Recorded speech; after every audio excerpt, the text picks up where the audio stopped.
सम्पूर्णमा नमस्कार, स्वागत छ यहाँहरूलाई एजुकेसन जोनमा। आज मैले class 9 subject science and technology unit 5 body structure and life प्रोसेसको क्वेसन आन्सर लिएर आएको छु। फर्स्टमा हामीले यहाँ टिस्यु सेक्सनको क्वेसन आन्सर लिएर आएका छौँ। भाइ बहिनीहरू यदि च्यानलमा नयाँ हुनुहुन्छ भने कृपया सब्स्क्राइब गर्न नभुल्नुहोला र भिडियोलाई स्किप नगरिकन अन्तिमसम्म हेर्नुहोला, किनभने मैले यहाँनिर तपाईहरुलाई अप्ठ्यारो लागेका केही चाहिँ क्लियर हुन नसकेका कुराहरूलाई राम्रोसँग एक्सप्लेनेसन पनि गरेको छु। ल सुरु गरौँ आजको class. Exercise 1 tick the correct answer. आईमा छ which one is the type of tissue with cell division capacity? The right option is option D, meristematic tissue. Question number 2, which tissue is located in inner surface of kidney and duct of salivary gland? The option C is best answer, that is cuboidal epithelium. Question number I मा छ where does meristematic tissue lie in plants? यसको right answer हुन्छ यो सबै options के छ right छ, त्यसैले हामीले यसको आन्सर के लेख्छौं all part of the plant. Okay, त्यसैगरी हाम्रो अर्को क्वेशन छ आईबी मा in which organ is cardiac muscle found? Cardiac muscle हामीले कहाँ पाउँछौं? हार्टमा पाउँछौं। अर्को छ क्वेशनमा what is the use of vascular tissues by plants? यसको राइट आन्सर हुन्छ conduction of water and food. अब हामी क्वेशन नम्बर 2 मा जाउँ। गिभ रिजन छ। गिभ रिजनमा ए मा छ blood is called liquid connective tissue. ब्लडलाई किन लिक्विड कनेक्टिभ टिस्यु भनिन्छ भन्ने क्वेशन छ। यसको आन्सर हुन्छ because it connects different organs by transporting oxygen, hormones, nutrients and waste materials throughout the body. ल हेर्नुहोस्, अब अर्को क्वेशन छ the height of the plant does not grow while cutting. बिरुवाको चाहिँ बिरुवालाई काट्यो भने त्यसको हाइट किन बढ्दैन भन्ने क्वेशन छ। Because the apical meristem is cut during the cutting. त्यो बिरुवा काट्दाखेरिमा टुप्पोतिर काट्दाखेरिमा के हुन्छ भन्दा त्यसको एपिकल मेरिस्टम पनि कट हुन्छ, जसले एपिकल मेरिस्टम कट भएपछि त्यसको हाइट ग्रो हुन सक्दैन, किनभने एपिकल मेरिस्टम चाहिँ काम के हो त यसको हाइट बढाउने काम हुन्छ। ल क्वेशन नम्बर सी छ xylem is known as the complex permanent tissue. अब किन जाइलमलाई कम्प्लेक्स पर्मानेन्ट टिस्यु भनिन्छ भन्दा because it is made up of different types of cell, tracheids, vessels, xylem fibres and xylem parenchyma हो। यो धेरैवटा टिस्युहरू मिलेर बनेको, सेलहरू मिलेर बनेको भएर यसलाई के भन्छौँ हामी कम्प्लेक्स पर्मानेन्ट टिस्यु भन्छौँ which work together to conduct water and minerals. Question number D छ white matter is released when leaf of लालुपाते इज डिट्याच्ड। हामीले लालुपातेको पात चुड्यो भने सेतो सेतो दुध जस्तो सब्सटेन्स आउँछ हैन, किन भन्दा the white matter is latex. हामी त्यसलाई ल्याटेक्स भन्छौँ। It is secreted from the laticifer cells present in the plants tissue. Question number 3 छ राइट डिफरेन्स। आईमा छ muscular tissue and connective tissue. हामी मस्कुलर टिस्युले के काम गर्छ helps in movement of body part and the connective tissue helps in connects and support body organs. Muscular tissue के हुन्छ सेल्स आर टाइटली प्याक्ड हुन्छ भने कनेक्टिभ टिस्युमा चाहिँ सेल्स आर स्क्याटर्ड हुन्छ। जस्तै मस्कुलर टिस्युको इक्जाम्पल के छ स्केलेटल मसल्स, हाम्रो हार्टसँग हड्डीसँग टाँसेको मसल्सहरू हुन्छ नि हो, तिनीहरू मस्कुलर टिस्युहरू भयो भने कनेक्टिभ टिस्यु चाहिँ बोन भयो अनि ब्लड भयो हैन, दे आर कनेक्टिभ टिस्युज। अब हामी अर्को क्वेशनमा जाउँ। डिफरेन्स बिट्विन छ जाइलम एन्ड फ्लोएम।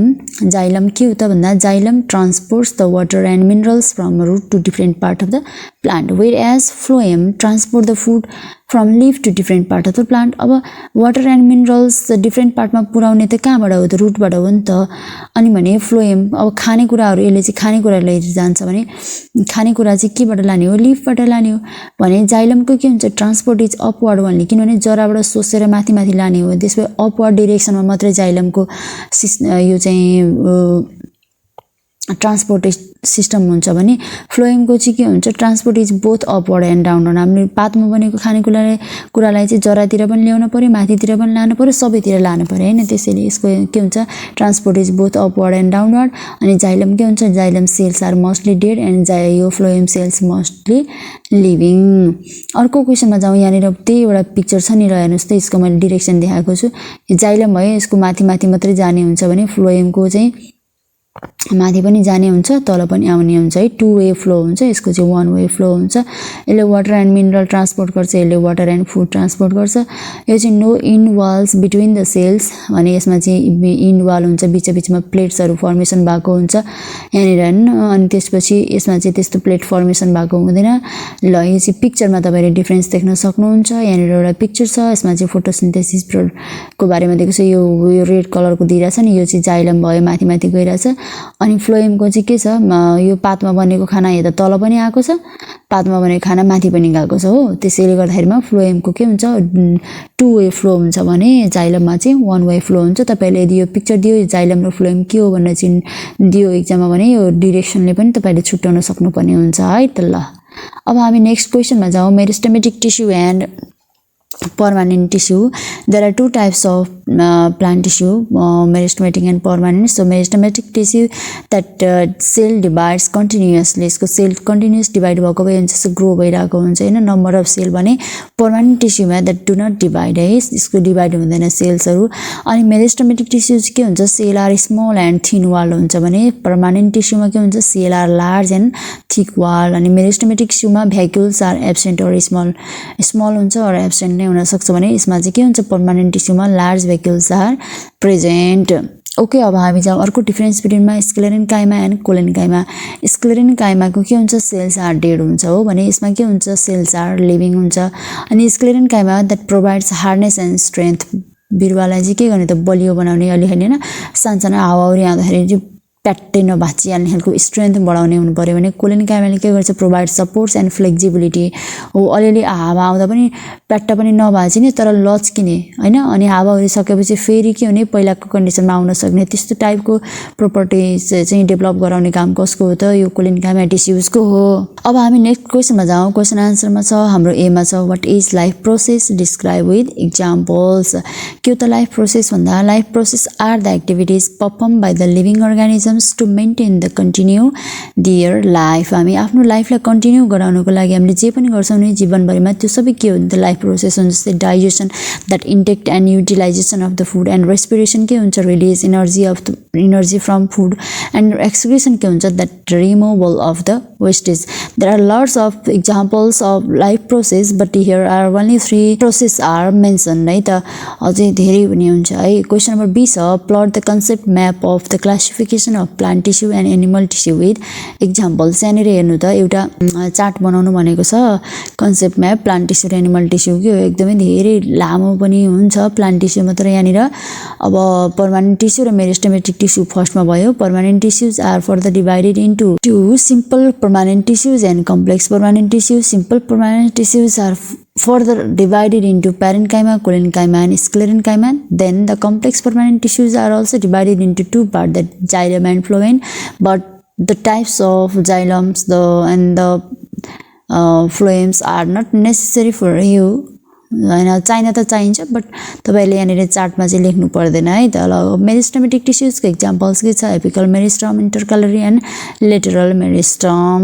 ओके अब हामी एनिमल टिस्युजमा जाउँ. एनिमल टिस्युजको चाहिँ अलि धेरै नै भास्ट छ तपाईलाई यहाँनिर फर्स्टमा तपाईले के लेख्नु पर्यो त एनिमल टिस्युजको epithelial muscular connective and nervous हो यो चारवटा चाहिँ मेन भयो यो माथिको हैन. त्यसपछि अब epithelial tissues are further divided into simple squamous epithelium stratified अनि कोलमनर सिलिएटेड क्युबिडियल ग्ल्यान्डुलर. तपाईले अब यहाँ मध्ये 4 वटा 5 वटा मात्रै पढ्नु भएको पनि हुन सक्छ that is okay. And muscular टिस्युजमा के हुन्छ striated muscles, non-striated muscles and cardiac muscles. There are 3 types of muscular tissues and connective tissue. There are 3 types of connective tissue, that connective tissue proper, connective tissue supportive connective tissue and fluid connective tissue. यहाँनिर तपाईले connective tissue proper मा areolar tissue, adipose tissue, fibrous tissue हैन energy बोसोहरु यताउति सबै भयो है.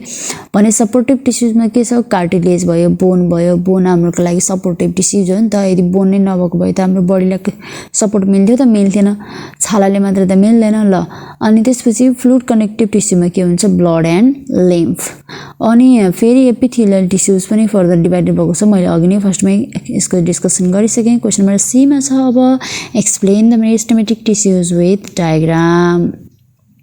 The meristematic tissues are actively divided cells that help in the growth of the plant. The cells are small, thin-walled with dense cytoplasm. एकदम धेरै cytoplasm हुन्छ and there are no vacuole पनि नहुन सक्ने भयो। ल मेरिस्टेमेटिक टिस्युजको यहाँनिर एउटा पिक्चर छ, ल हेर्नुस् त, यो माथि एरो फर्काएको भनेको माथितिर बढ्ने भनेर भनेको हो यहाँनिर।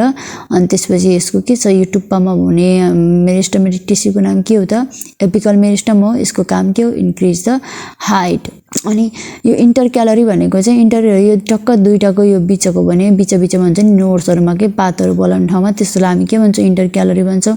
यसको चाहिँ इन्क्रिज द इन्टरनोड लेन्थ, यो दुईटा बिचको इन्टरनोड हुन्छ नि, यसको चाहिँ लेन्थ बढाउने काम केले गर्छ, इन्टरक्यालरी मेरिस्टमले गर्छ भने लेटरल मेरिस्टमको काम के हो त, इन्क्रिज द ब्रेथ हैन, यसको चौडाइ बढाउने के कति मोटाइ बढाउने काम केले गर्छ, लेटरल मेरिस्टमले गर्छ। ओके, अब अर्को क्वेशन छ, what is permanent tissue, describe in brief about the type of examples भनेको छ। पर्मानेन्ट टिस्युज के हो त, अघि नै हामीले माथि डिफरेन्स बिट्विन पनि यसको के कुरा लेखिसकेका छौँ। Permanent tissues are the mature non dividing cells that perform specific functions in the plants. अब के छ त भन्दा यसको टाइप्सहरु चाहिँ प्यारेन्काइमा अनि कोलेन्काइमा स्क्लेरेन्काइमा छ। प्यारेन्काइमामा के छ, सेल्स आर थिन वाल्ड, पातलो हुन्छ, थिन वाल हुन्छ, लिभिङ हुन्छ, स्टोर फुड एन्ड वाटर हुन्छ, founds in fruit stem and roots हुन्छ। जस्तै कमलको बिरुवा पानीमा तैरिन्छ नि त, किनभने त्यसमा यो प्यारेन्काइमा भित्र पनि एरेन्काइमा भन्ने एउटा हुन्छ, यसको भनौँ न टाइप्स हैन, त्यही भित्र चाहिँ त्यही एरेन्काइमाले गर्दाखेरिमा कमलको बिरुवाहरू पानीमा तैरिन सक्ने हो। त्यसैले अर्को क्वेशनमा जाउँ हामी, कोलेन्काइमामा के छ, cells have unevenly thickened walls and function provide the flexibility and mechanical support। अघि हामीले माथि पनि लेखिसकेको, found in the leaf stalk and the young stem। अब हामी जाउँ स्क्लेरेन्काइमामा के छ, cells are dead with thick lignified walls and function के छ, फंक्सनमा छ provide strength and rigidity। Example के हो, found in coconut husk and nut cells। Okay, यहाँनिर हेर्नुस् त, parenchyma tissues, collenchyma tissues and sclerenchyma tissues भनेर दिएको छ। जस्तै प्यारेन्काइमा टिस्युजमा यो पोट्याटो दिएको छ, ओके न, यो आलुमा के हुने भयो त, हालको टिस्युज हुने रहेछ आलुमा भन्दा प्यारेन्काइमा हुने रहेछ भने यो के रे सेलेरी छ नि, यो चाहिँ के हो भन्दा ज्वानो हुन्छ नि, ज्वानोको सागको डाँठ भयो है, यो चाहिँ यसमा के हुने भयो त, कोलेन्काइमा टिस्युज हुने भयो भने स्क्लेरेन्काइमामा के हुन्छ, पियर नासपातीहरु जस्तो फलफुलमा के हुन्छ, स्क्लेरेन्काइमा टिस्युज हुन्छ। यो मैले यसको टिस्युजको स्ट्रक्चरहरु देखाइदिएकै, यसको लुजली प्याक्ड छ, यसको टाइटली प्याक्ड छ भने यसको चाहिँ झनै अझै धेरै टाइट प्याक्ड छ यसको चाहिँ सेल्सहरु। ल अर्को क्वेशन छ, draw a neat and label diagram of sclerenchyma, collenchyma, parenchyma and prepare the list of their functions. Drawing यही भइहाल्यो तपाईहरुलाई। अनि यसको फंक्सन के छ, सबैको फंक्सन छुट्टै छ, अघि पनि हाम्रो माथिको क्वेशन्समा हामीले डिस्कस गरिसकेका छौं। यसको फंक्सन्सहरु तपाईहरुले यहाँनिर फेरि एकपल्ट रिपिट गरेर पढ्न सक्नुहुन्छ है। त ल म अगाडि बढे। क्वेशन नम्बर F छ, write down the function of epithelial tissue।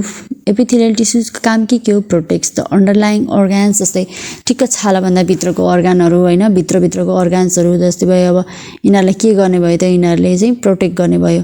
help in absorption and helps in secretion, helps in exchange of gases। यो सबै काममा कसले हेल्प गर्छ, epithelial tissues ले हेल्प गर्छ। अर्को छ क्वेशन नम्बर G मा, prepare a chart of animal tissues and write their location. अब यो एनिमल टिस्युज भयो है, epithelial, muscular, connective and nervous भयो, यो चारवटा टिस्युजहरुको नाम भयो भने यसको चाहिँ टाइप्स र यसको एक्जाम्पल एन्ड लोकेसन फंक्सन्सहरु यहाँनिर दिएको छ। एपिथेलियल टिस्युजको एक्जाम्पल्सहरु दिएको छ, skin, inner lining of the organs. अनि एपिथेलियल टिस्युजको फंक्सनहरु हुन्छ प्रोटेक्सन, एब्जर्प्सन, यो सर्टकटमा तपाईले यसलाई प्रोटेक्सन एब्जर्प्सन लेख्न सक्नुहुन्छ। कनेक्टिभ टिस्युजमा के छ, कनेक्टिभ एक्जाम्पल अर लोकेसन के भयो त, बोन, ब्लड, कार्टिलेज, टेन्डन। तपाईले यहाँनिर बोन, ब्लड, कार्टिलेज अथवा बोन, ब्लड मात्रै लेख्नु भए पनि हुन्छ है। यसको फंक्सन के हो, सपोर्ट एन्ड ट्रान्सपोर्ट भयो। मस्कुलर टिस्युज हेर्नुस् त, मस्कुलर टिस्युजमा छ मसल्स अफ आर्म, हाम्रो यो पाखुरामा हुन्छ, पेटहरुमा हुन्छ, मस्कुलर टिस्युज हो। यसको काम के हो त, मुभमेन्ट भयो। अनि नर्भस टिस्युजमा के छ, ब्रेन, स्पाइनल कर्ड भयो, नर्भ्स भयो, यो यिनीहरुमा नर्भस टिस्युज हुन्छ भने यसको फंक्सन के हो त, कोअर्डिनेसन एन्ड कन्ट्रोल। ओके भाइ बहिनीहरू, अब यहाँ तपाईहरुको एउटा क्वेशन नम्बर 8 मा छ, observe the figure and answer the following questions. यहाँनिर एउटा फ्लोएम टिस्युजको पिक्चर दिएको छ, तर यो पिक्चर खासै क्लियर पनि छैन हैन। यसमा चाहिँ राम्रोसँग यो के रे नोटिस पनि दिएको छैन, यहाँ गर्नको लागि नोटिसेबल पनि छैन। त्यसैले मैले यहाँनिर एउटा इन्टरनेटबाट फिगर ल्याएको छु, तपाईले यो फिगरलाई राम्रोसँग हेर्नु होला। यो सबैभन्दा बाहिरकोलाई हामी के भन्छौं, कम्पेनियन सेल भन्छौं, त्योभन्दा अलि भित्रकोलाई फ्लोएम प्यारेन्काइमा भन्छौं, अनि यो सिभ ट्युब हुन्छ, यो सबभन्दा बिचको भागलाई हामी के भन्छौं, सिभ ट्युब भन्छौं, र यो प्लेट जस्तो छ नि यो ठाउँमा यसोलाई हामी के भन्छौं, सिभ प्लेट भन्छौं हो। अब ल हेर्नुस् है त, यहाँ यो सी र डी मा चाहिँ हल्का कन्फ्युजन हुने गरिदिएको छ। यहाँनिर मैले डी लाई सी प्लेट बनाएको छु, तर यो डी र बी को चाहिँ उस्तै उस्तै दिएको छ कि डी र बी को चाहिँ यहाँनिर काहीँ पनि डिफरेन्स हुने गरिदिएको छैन। आई थिंक पिक्चरमा पनि खासै क्लियर छैन। त्यसैले यहाँनिर हेर्नुस् ल, ए भनेको कम्पेनियन सेल, बी भनेको phloem parenchyma, C sieve tube and D sieve plate. Okay, अब हामी क्वेशन नम्बर 3 ए मा जाउँ। Write the function of this tissues. यो फ्लोएम टिस्युजको फंक्सन के हो, हामीले माथि पनि यसको फंक्सन लेखिसक्यौं, that transport food from the leaves to all part of the plant. अनि आईबी मा छ, write the importance of this tissues in plants. यसको इम्पोर्टेन्स के हो त, यो टिस्युजको भन्दा distributes food produced, help in the plant growth and development. त्यसैगरी अब हामी जाउँ क्वेशन नम्बर आई मा। Observe the figure and answer the following questions. यहाँनिर चाहिँ के छ भन्दा 3वटा फिगरहरू छ, यहाँ एबीसी भनेर दिएको छ हो किन। मैले यो फिगरहरू चाहिँ यो बुकमा भएको फिगरहरू यो हो, र मैले चाहिँ तपाईहरुलाई यहाँनिर बुझ्ने गरी अरु फिगर्सहरू खोजेर राखेको छु। ए नम्बरको फिगर चाहिँ के हो भन्दा स्केलेटल मसल सेल भयो है, यो चाहिँ पाखुराहरुमा हुने भयो हैन, तिघ्राहरुमा हुने मसल्सहरु भयो। त्यसैगरी बी चाहिँ के भयो त, हाम्रो कार्डियक मसल्सहरु भयो हैन, मुटुमा हुने मसल्सहरु भयो भने सी के भयो त भन्दा यो स्मूथ मसल सेल, यो पेट भित्र पाउने मसल्सहरु भयो हैन। ल हेर्नुस् त, मैले यहाँनिर skeletal, cardiac and smooth muscles राखिदिएको छु तपाईहरुलाई फिगर। ल हेर्नुस्, अब त्यसैगरी हामी क्वेशन नम्बर आई मा जाउँ। Name of the given muscular tissues. अब ए के हो त, ए हाम्रो स्केलेटल मसल्स भयो है, ए चाहिँ हाम्रो के भयो, स्केलेटल मसल्स भयो। बी भनेको चाहिँ कार्डियक मसल र सी भनेको स्मूथ मसल्स। अनि अब क्वेशन नम्बर आई मा जाउँ। Name one organ, name of one organ where this tissues are present. अब ए भनेको स्केलेटल भयो, यो found in arms and legs भयो। B cardiac muscles, they are found in wall of the heart. And the C is smooth muscles that is found in the wall of stomach and intestine. Okay, अब हामी जाउँ question number 3 I मा। Right one functions of each tissue. अब ए चाहिँ के हो, हाम्रो skeletal muscles भयो। यसको फंक्सन के हो त, helps in voluntary movement. Skeletal muscles त आर्मको मसलहरु के गर्छ, हाम्रो आर्म्सहरुलाई चल्नको लागि हेल्प गर्छ नि त, भोलुन्टरी भनेको चल्न सक्ने भयो। त्यसैगरी बी छ cardiac muscles that helps in the rhythmic contraction and relaxations of heart. अनि सी छ smooth unstriated muscle that helps in involuntary movement. Question number J मा चाहिँ यहाँ एउटा न्युरोनको पिक्चर दिएको छ। न्युरोनको पिक्चर हेरेर हामीले तल आन्सर्सहरु लेख्नु पर्छ। आइडेन्टिफाई द फिगर छ, यसको नाम के हो, न्युरोन भयो। Right the name of the part ABC in the figure. ABC काम के हो, नाम के हो भन्दा ए को नाम डेन्ड्राइट भयो। ल हेर्नुस् त, ए को नाम डेन्ड्राइट, सर्ट ब्रान्च भनेको के हो, डेन्ड्राइट। अनि यो बी को नाम के भयो त, लङ ब्रान्च भयो हो, यो भनेको एक्जोन भयो भने यो बिचको चाहिँ के भयो त, सेल बडी भयो है। ल अब यसको लेबल पनि भइहाल्यो। Write the function of ABC. डेन्ड्राइटको काम के हो त, receive message from the sense organ, sense अर्गनबाट मेसेजहरु रिसिभ गर्ने भयो। भने एक्जोनको काम के हो, carries message away from the sense organ to the muscles. अब सेन्सबाट चाहिँ मसल्समा फिर्ता लिएर जानु पर्यो नि त त्यो समाचारलाई, त्यो काम कसले गर्छ त, एक्जोनले गर्छ। भने सेल बडीको के हो त, controls the activities of the neuron. Thank you so much भाइ बहिनीहरु, यतिन्जेलसम्म मेरो क्लास हेरिदिनु भयो। See you in next chapter. Bye bye, have a good time.